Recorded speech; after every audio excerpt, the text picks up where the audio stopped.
எனக்கு சாதனை சத்தியமா யாருன்னே தெரியாது. புரட்சி தலைவி அவங்கள மாரி பெர்ஃபார்மன்ஸ் பண்றதெல்லாம் ரொம்ப கஷ்டம். அது வந்து அவங்கள மாரி நடிக்க வச்சு அவங்களே அவமானப்படுத்திக்கிட்டு, யோகி பாபு ப்ரமோஷன் எனக்கு யோகி பாபு ப்ரமோஷன் வரல. எனக்கு ப்ரமோஷன் ஒரு ஆர்டிஸ்ட் வச்சு நான் போய்க்கிறேன். நான் நான் நான் தான் ஃபர்ஸ்ட் கேள்வியில பதில் சொன்னேன். எனக்கு அவர் வேண்டாம். நான் வேற ஆர்டிஸ்ட் போறேன். விட்டுருங்க. ஓகே. எல்லாருக்கும் வணக்கம். நான் உங்க வி.ஆர். சுவாமிநாதன் ராஜேஷ். இசையமைப்பாளர் மற்றும் தயாரிப்பாளர். சமீபமா பார்த்துருப்பீங்க. லோக்கல் சரக்கு படம் எங்களோட முதல் இசை அமைச்சது. படம் ரிலீஸ் ஆயிருக்கு. 2வது இப்போ கடைசி தோட்டா அந்த படமும் இந்த விரைவில் ரிலீஸ் ஆகிறதுக்கு தயாராகிட்டு இருக்கு. ஏன்னா இன்னைக்கு ப்ரமோஷன்ஸ்க்கே நம்ம வந்து ஒரு பாதி படத்தோட செலவை நம்ம தாண்ட வேண்டியதாக இருக்குது. ப்ரமோஷன்ஸ் அவ்வளோ டிஜிட்டல் ப்ரமோஷன்ஸ் தேவைப்படுறது. அதுவும் இல்லாமல் நல்ல கண்டென்ட் படமாக நம்ம எடுக்கணும். மெயினாக அதில் நல்ல படமாக எடுத்துட்டோம்னா அதை போய் சேர்க்கறதுக்குமே ஒரு பிரச்சனை தான். இது நல்ல கண்டென்ட் படம் அப்படின்னு சொல்கிறதுக்கும் ஒரு ப்ரமோஷன் கண்டிப்பாக தேவைப்படுது. ஆனால் அந்த ப்ரமோஷன் தான் இன்றைக்கி பெரிய ஒரு ஸ்ட்ராட்டஜியாக இருக்குது எல்லா ப்ரொடியூசர்ஸுக்கும். இதை போய் கொண்டு போய் சேர்க்கறதுக்கு. நான் அவ்வளோ பண்ணியும் ஓகே நார்மல் டீச்சர் தான் பத்தலை அப்படின்னு சொல்லுவேன். பட் ஒன்று பண்ணால் சூப்பர் அப்படின்னா பிகாஸ் ஆஃப் ஆர்டிஸ்ட்டும் இருக்கணும். ஏன்னா என்னை பொறுத்த வரைக்கும் ஒரு படத்தோட ப்ரமோஷனில் எல்லா ஆர்டிஸ்ட்டும் கலந்துக்கணும். அது யாரும் பண்ணுறதில்ல. அதனால் அந்த இடத்துல ஸ்ட்ரகிள் ஆகிறாங்க தயாரிப்பாளர்கள். மெயினாக வந்து எனக்கு மேபி எல்லா ஆர்டிஸ்ட்டும் வந்திருந்தாங்கன்னா மேபி என்னோடய ப்ரமோஷன் இன்னும் பெருசாக இருக்கலாம். ஆனால் அதில் நடித்தவங்களில் பாதி பேர் வரல. அது கொஞ்சம் வருத்தம் தான் எங்களுக்கு. இது மாதிரி எல்லா தயாரிப்பாளருக்கும் அந்த மாதிரி நடக்குது. நிறையா இப்போ ஆர்டிஸ்ட் வராதனால என்ன ஆகுதுன்னா அந்த ப்ரமோஷன்ஸே ரொம்ப கம்மியாகிடுது. ஃபார் எக்ஸாம்பிள் நீங்கள் மீடியாவில் என்ன பண்ணுவீங்கன்னா யார் ப்ரமோஷன்ஸ்க்கு வரும்போது நல்ல ஒரு பெக்யூலரான ஆர்டிஸ்ட் வந்தாங்கன்னா அதை தான் போட்டுக்கிட்டே இருப்பாங்க. இந்த படத்துக்கு ஆடியோ லான்ச் வந்தாங்க போனாங்கன்னு போடுவாங்க. பட் அந்த ப்ரமோஷனுக்கு அந்த நடிகரே வராத போது முக்கியமான ஒரு பீக்கில் உள்ள ஆர்டிஸ்ட் வராத போது என்ன ஆகுதுன்னா கண்டிப்பாக அதை ப்ரமோட் ஆகவே ஆகாது. அப்போ நம்ம என்ன பண்ணுவாங்க, எதை அதிகமாக மக்கள் பார்க்குறாங்களோ அதுதான் வந்து மீடியாவும் உட்காந்து காப்பி பேஸ்ட் பண்ணுவாங்க. ஏன்னா அவங்க தப்பு சொல்ல முடியாது. ஏன்னா அவங்களுக்குன்னு சில சர்டைன் வேலைகள் இருக்குது. அப்போது நடிக்கிறாங்க, ப்ரமோஷன் வரணும். அப்போ ப்ரமோஷன் வராதனால நிறைய தயாரிப்பாளருக்கு ரொம்ப கஷ்டமாக இருக்குது ப்ரமோஷன்ஸ். நீங்கள் அவர் தான் கேட்கணும். சார் நான் என்ன கேட்குறேன்னா, என்ன இவ்வளோ கேள்வி கேட்குறீங்க.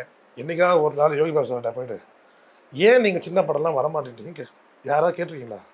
கேட்டால் அவர் ஆன்சர் பண்ணுறாரு. பட் என்னை பொறுத்த வரைக்கும் வந்து நான் ஒரு தயாரிப்பாளராக வளர்ந்து ஒரு தயாரிப்பாளராக நான் என்ன பண்ணுறேன்னா வரலன்னா அதை பற்றி பேசுகிறது வேஸ்ட். நான் அடுத்த வேலையை பார்ப்பேன். இன்றைக்கி திறமைசாலி நிறைய பேர் வந்துட்டாங்க காமெடிஸில். நான் அப்படி தான் எடுத்துப்பேன். இனி நான் அடுத்தடுத்து உருவாக்கிட்டு போயிட்டே இருக்கலாம். தயாரிப்பாளர் நடித்தா உருவாக்க முடியும். ஏன்னா இப்படி தான் பண்ணுறாங்க இண்டஸ்ட்ரியில் அப்படின்னு அவங்க முடிவு பண்ணாங்கன்னா தயாரிப்பாளர் அடுத்த லெவல் போகலாம். தப்பு இல்லை. அதே நம்ம நினச்சி வேதனைப்படுறது எனக்கு இன்ட்ரெஸ்ட் கிடையாது. சில பேர் வந்து யார் வரலனாலும் திருப்பி அவங்களே கூப்பிட்டே இருப்பாங்க. எனக்கு அதில் வெல்கம் பண்ண விரும்பல. அடுத்தடுத்த ஜானில் எவ்வளோ இன்றைக்கி திறமைசாலிங்க. இப்போ யூடியூப்பில் அவ்வளோ ஃபேமஸாக இருக்காங்க. என்னோட அடுத்த படத்தை பார்த்தீங்கன்னா மேக்ஸிமம் யூடியூப் டீம் தான் அதிகமாக இருக்காங்க. இப்போ வரைக்கும் எனக்கு ப்ரொமோஷன் நிறையா அவங்க தான் பண்ணுறாங்க. என்ன வேணும் சார், நாங்கள் என்ன பண்ணணும், நாங்கள் என்ன வரணும், என்ன மாதிரி ப்ரமோஷன்ஸ்லாம் உங்களுக்கு செய்யணும்னு சொல்லிட்டு இன்றைக்கி கடைசித்தோட படத்தை அவ்வளோ ப்ரமோஷன் பண்ணிகிட்டு இருக்காங்க. எனக்கு என்னென்னா படத்தை நடிச்சதை ஒண்டி பத்தாது. நம்ம படம் நடித்த படம்னு வந்து உள்ளே இறங்கி வேலை பார்க்கணும். எல்லோரும் பிஸி தான் உலகத்தில். நீ பிஸின்றது யாருமே இல்லை. எல்லாருமே பிஸி தான். நம்ம பிஸின்னு சொல்லிட்டு ஆடியோ லான்ச் வராமல் இருக்கிறது இல்லைன்னா கேட்கணும். நீங்கள் ஏன் டேட்டை கேளுங்க பிரதர், கேட்டுட்டு வைங்க. அந்த டேட்டில் வரேன்னா உங்களை நம்பியும் தயாரிப்பாளர் பணம் கொடுத்துருக்காங்களே. யாரும் பணம் கொடுக்காம யாரும் எந்த ஆர்டிஸ்ட்டும் வரப்போதில்லை. இப்போ நம்புகிறாங்க நீங்கள் வந்து கொஞ்சம் ஹெல்ப்பாக இருக்கும்னு நம்புகிறாங்க. எனக்கு நிறைய பேர் வரல. பட் அதனால் வருத்தப்படலை. நான் இல்லை அவங்க இல்லைன்னும் போதும் நான் ப்ரமோஷன்ஸ் ஹெவி பண்ணிட்டு தான் இருந்தேன். பட் இறைவன் அதுக்கேற்ற மாதிரி எனக்கு ஒரு அவுட்டு கொடுத்தாரு. அதை நம்புகிறேன். நான் இறைவன் நம்புகிறேன். அதனால் பட் இனிமேல் அந்த தப்பு நான் செய்யக்கூடாதுன்னு பார்க்குறேன். பார்த்தீங்கன்னா 2 days ஒன்ஸ் நான் அவர் வீட்டில் தான் இருக்கேன். என்னை கூப்பிட்டுட்டே இருக்காரு. என்ன மாதிரி ப்ரமோஷன் பண்ணுறேன், என்ன மாதிரி பண்ணலான்றதை டிஸ்கஸ் பண்ணுறாரு. 4 நாள் முன்னாடி பார்த்தீங்கன்னா அவருக்கு தனியாக ஃபஸ்ட் காப்பி போட்டு காமிச்சேன். எப்படி வந்திருக்கு நான் பார்க்கணும். இது வரைக்கும் அவர் சொல்கிறார் என்னோடய ஹிஸ்ட்ரியில் நான் ஒரு படத்தை நடிச்சேன்னா நான் பார்க்க விட மாட்டேன்டா அப்படின்னாரு. அது உண்மையாக தான் இருக்கும் எனக்கு தெரிஞ்சு. ஏன்னா அவர் ஷார்ட் நடிச்சாருன்னா மானிட்டரில் போய் அவர் நடிச்சதை பார்க்கவே மாட்டார். அப்பேற்பட்ட ஒரு லெஜெண்டு இந்த படத்தை பார்க்கணும், நான் ஹீரோவாக பண்ணியிருக்கேன், 2வது என்னோடய 50வது வருஷத்த படம் எப்படி வந்து நான் பார்க்கணும் ஆசைப்படுறேன்னு வந்து டிஎஸ்ஆரில் போட்டு காமிச்சேன். வந்து எல்லோரும் பார்த்தாங்க, ஃபேமிலியே வந்து பார்த்தாங்க. ரொம்ப அப்ரிஷியேட் பண்ணார். நான் நீங்கள் எடுக்கும்போது கூட தெரில, பட் இவ்வளோ நல்லா வந்திருக்கு படம் அப்படின்னு நான் சொன்ன வார்த்தை எங்களுக்கு அவ்வளோ பேர் லெஜெண்டு. அவருக்கும் 1000 பிஸி இருக்கும், கஷ்டங்கள் இருக்கும், உடம்பு சரியாமல் இருக்கும், எல்லாமே இருக்கும். அவர் அதுக்குன்னு நான் டைம் ஒதுக்குறாருல. அவரும் பணம் வாங்குறாரு, அவரும் மற்ற படம் நடிக்கிறாரு, எந்த ஊரில் வேணால் இருப்பார், எல்லாம் போவார் வருவார். ஆனால் நம்ம நடித்த படத்தை என்ன நடக்குதுன்னு கேட்குறாரு. இப்போ ஏதி வாங்குற ஏதியாக வாங்கிட்டோம், அந்த மாதிரி யாரும் வரது இல்லையா? நீங்கள் அக்ரிமெண்ட்ன்றது பிரதர், நான் தப்பாக நினைக்காதீங்க, அக்ரிமெண்ட்ன்றது சும்மா ஜஸ்ட் அப்படியே அடிச்சுப்போம், முடிஞ்சாவே பார்த்துக்கோ அப்படின்றாங்க. நீங்கள் சொல்கிற அக்ரிமெண்ட் எல்லாம் எழுதியிருக்கோம், அப் டு ப்ரமோஷன் வரைக்கும்லாம் எழுதுகிறோம். இதில் எனக்கு தெரிஞ்சு ரொம்ப கம்ஃபர்டபுள் ஜோன் யாருன்னா, நான் இந்த 2 படம் எடுத்ததில் இந்த சைட் ஆக்டர்ஸ் அவங்க ரொம்ப டெடிகேஷனாக வராங்க. நாங்கள் ஆடியோ லான்ச் நிற்கிறோம், நாங்கள் ப்ரமோஷனுக்கு வரோம், அவங்க ஹீரோயின்ஸு எல்லாம் கரெக்டாக வந்துடுறாங்க. எங்களுக்கு மெயினான ஆள் நாங்கள் யாரை எதிர்பார்க்குறோமோ அவங்க வரது கிடையாது. சொல்லுங்கள். அக்ரிமெண்ட் போட்டாலும் அக்ரிமெண்ட் போட்டும் என்னை பொறுத்த வரைக்கும் பிரயோஜனம் கிடையாது தான் நான் சொல்லுவேன். அந்த அக்ரிமெண்ட் எங்கே போய் வைப்பீங்க? அவங்க நான் ஊரில் இருந்தேன், எங்களை கேட்கல அப்படின்வாங்க. கேட்டிருப்போம், 10 தடவை கெஞ்சிருப்போம். இது வரைக்கும் நான் ப்ரமோஷன் உங்களுக்கு நல்லா தெரியும், லோக்கல் சர்க்கிளில் கிட்ட 7 ப்ரமோஷன் பண்ணியிருப்பேன்.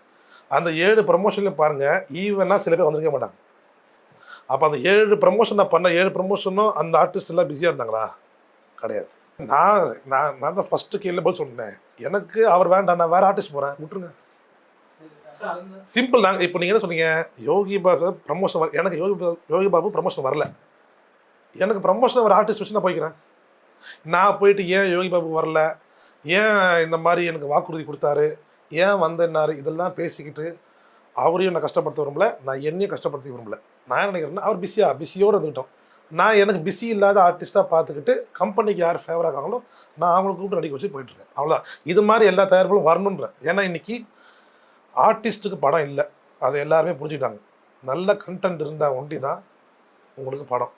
நீங்கள் எழுதி பார்த்தீங்கன்னா, மஞ்சு மில்லியன் பாய்ஸ் வரும்போது பைரின்னு ஒரு படம் வந்தது. பைரின்னு ஒரு படம் வந்துதா? பைரி பெஸ்ட்டாக மஞ்சு மில்லியன் பெஸ்ட்டான்றது நீங்கள் முடிவு பண்ணிக்கோங்க. நான் உங்களுக்கு எக்ஸாம்பிள் சொல்கிறேன். அந்த 2 படத்தை பெஸ்ட்டு மெஜாரிட்டியாக எல்லோரும் பைரின்றாங்க.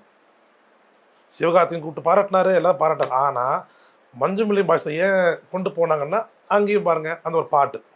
என்னை பற்றி நான் எந்த படம் தப்பு சொல்ல, எல்லாமே சூப்பர் படம் தான். ஆனால் ஏன் நம்ம தமிழ் படத்தை என்கரேஜ் பண்ண மாட்டேன்றாங்க, அது எனக்கு தெரியல சார். இப்போது நான் என்ன சொல்கிறேன்னா, நான் யாரையும் குற்றச்சாட்ட விரும்பல. என்னை பொறுத்த வரைக்கும் மலையாள இண்டஸ்ட்ரிங்க வராங்கன்னா நம்ம நம்பி வராங்க, நம்மளுக்கு உறுதியாக இருக்க போகிறோம், எல்லாம் பண்ண போகிறோம். நம்ம படம் அங்கே போனாலும் அவங்க பார்த்துக்கிறாங்க. நான் என்ன கேட்குறேன், நம்ம படமே இங்கே சரியாக ஓட மாட்டேங்குது, ஏன் அதுக்கு தேட்டர் சரியாக தர மாட்டேங்கிறீங்கன்னு கேட்குறேன். நீங்கள் பாராட்டெல்லாம் விடுங்க, நீங்கள் பாராட்டெல்லாம் கொடுங்க, எல்லாம் பண்ண, நீங்கள் தேட்டர்ஸை இன்க்ரீஸ் பண்ணியிருந்தீங்கன்னா அந்த பைரி படம் போயிருக்குல்ல.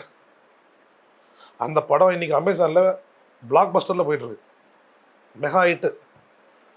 ராதாரவி சார் முந்தானில் பார்த்துட்டு அவனை கூப்பிட்டு வச்சு பாராட்டுறாரு, சத்யராஜ் சார் பார்த்துருக்காரு, எல்லாம் கூப்பிட்டு பாராட்டிட்டு இருக்காங்க. இதை நீங்கள் தேட்டரில் கொண்டு வந்தீங்கன்னா அந்த ப்ரொடியூசருக்கும் சரி, டேரக்டருக்கும் சரி, அந்த ஹீரோக்கும் சரி, அடுத்தடுத்த லெவல் போன இன்றைக்கி அவங்க என்ன ஃபீல் பண்ணுறாங்கன்னா, நம்ம இவ்வளோ பண்ணியிருக்கோம் பட் எங்களுக்கு அங்கீகாரமே இல்லைன்னு வருத்தப்படுறாங்க. ஏன்? அதுக்கு மெயினாக தேட்டர்ஸ் டீம் நம்ம தமிழ் படங்கள் வரல, நல்ல கண்டென்ட் வரலன்னு சொல்லக்கூடாது. நல்ல கண்டென்ட் படங்கள்லாம் நீங்கள் தேட்டர் ஸ்க்ரீன் தர மாட்டேங்கிறீங்க. அப்போ எப்படி தமிழ் படம்லாம் எடுப்பாங்க, நம்பி வருவாங்க? மலையாள படத்தை நம்பி கொண்டு கொடுத்தீங்க, ஓகே. தமிழ் படம் நம்பிக்கை நீ ஏன் ஸ்க்ரீன்ஸ் இன்க்ரீஸ் பண்ணல? எனக்கு சாதனை சத்தியமாக யாருன்னே தெரியாது, தப்பாக எடுத்துக்கிறேன், நீங்கள் சொல்கிறதுனால சொல்கிறேன். நான் ப்ரொஃபஷனலாக பேசிக்கிட்டு இருக்கேன், அதனால் நான் அவங்கள மட்டம் தட்டி பேசுகிறேன்னு நினைக்காதீங்க, எனக்கு தெரியல. அதனால் நான் கண்டென்ட்குள்ளே போகிறோம்ல. ஆனால் நான் ஒரு வீடியோ பார்த்தேன், அவங்க அந்த கேரக்டர் நடிக்கிறாங்கன்னு. நீங்கள் சொல்கிற பாயிண்ட் அக்செப்ட் பண்ணிக்கிறேன். அதே மாதிரி நல்ல இயக்குனர், நல்ல எஸ்டாப்ளிஷான தயாரிப்பாளர்லாம் எங்கே ஜெயிப்பாங்கன்னா, நல்ல கண்டென்ட், நல்ல ஆர்டிஸ்ட் போட்டால் அவங்க ஜெயிக்க போகிறாங்க. அவ்வளோதான், என்னை பொறுத்த அதுதான் நம்பிக்கை. நல்ல கண்டென்ட், அதை ப்ளே பண்ணுறதுக்கு நல்ல ஆர்டிஸ்ட், சரிங்களா? அதனால் நீங்கள் சொல்கிற அந்த அம்மாவோட அவங்க நடிக்கிறது, ஆனால் அந்த அம்மா லெஜெண்ட் சிஎம், அவங்களோட ஆக்டிங் நடிப்பு எனக்கு தெரிஞ்சு 2 பேர் பண்ணாங்க நினைக்கிறேன். தலைவியில் ஒரு படம் வந்தது, அதுக்கப்புறம் யார் பண்ணுவாங்களான்னு தெரியாது. அவங்க புரட்சி தலைவி, அவங்கள மாதிரி பர்ஃபார்மன்ஸ் பண்ணுறதுலாம் ரொம்ப கஷ்டம். அது அவங்கள மாதிரி நடிக்க வச்சு அவங்களே அவமானப்படுத்திக்கிட்டு ஏன் பண்ணுறாங்கன்னு தெரில. பட் அதுக்குள்ளே போக விரும்பல, அந்த கண்டனுக்குள்ளே. கடைசி தோட்டா மியூசிக்கல் ஜர்னியாக பார்த்தோன்னா, ராதாரவி சாரோட ஆக்டிங் பர்ஃபார்மன்ஸ் என்ன 2 ஸ்டேஜ் இருக்குது அதில். ஒன்று அவரோட மிலிட்ரி மேன் தான் பண்ணியிருப்பார், 2வது ஒரு குடும்பஸ்தனாக பண்ணியிருப்பார். 2 ஜானர் இருக்கும் அதில். அதனால் ஒரு மியூசிக்கல் ஸ்டைலே ரீ ரெக்கார்டிங்க்கு நாங்கள் ஒரு 20 days எடுத்துக்கிட்டோம். அதனால் இது ஒரு பெஸ்ட்டு மியூசிக்கல் சப்ஜெக்டாக ஒரு மர்டர் மிஸ்டேக் கண்டென்ட்டாக அமையும் கண்டிப்பாக. ஃபஸ்ட் வீக்கில் பிளான். ஏன்னா இந்த ஜூலை மாதத்தில் ஐயாவோட 50வது வருஷம் செலிப்ரேஷன் பண்ணுறோம் நம்ம ப்ரொடக்ஷன் சார்பாக. எல்லா நடிகர்களும் வர வச்சு அவர் கூட பயணித்த அத்தனை பேரையும் வர வச்சு அவருக்கு ஒரு மரியாதை பண்ணலான்னு சொல்லிட்டு எல்லாம் ரெடி பண்ணிகிட்ருக்கோம். சினிமா ஃபைடி நேயர்களுக்கு இவ்வளோ நேரம் பார்த்த உங்களுக்கு ரொம்ப சந்தோஷமாக, மறக்காமல் நீங்கள் பார்க்க வேண்டியது தியேட்டரில் தான் படத்தை. நீங்கள் ஓடிடியில் வந்தாலும் சரி, ஃபஸ்ட்டு ரிலீஸ் வரும்போது தியேட்டரில் பார்க்கணுன்றது நான் சினிமா ஃபைடி சேனல் சார்பாக கேட்டு விடைபெற நன்றி, வணக்கம்.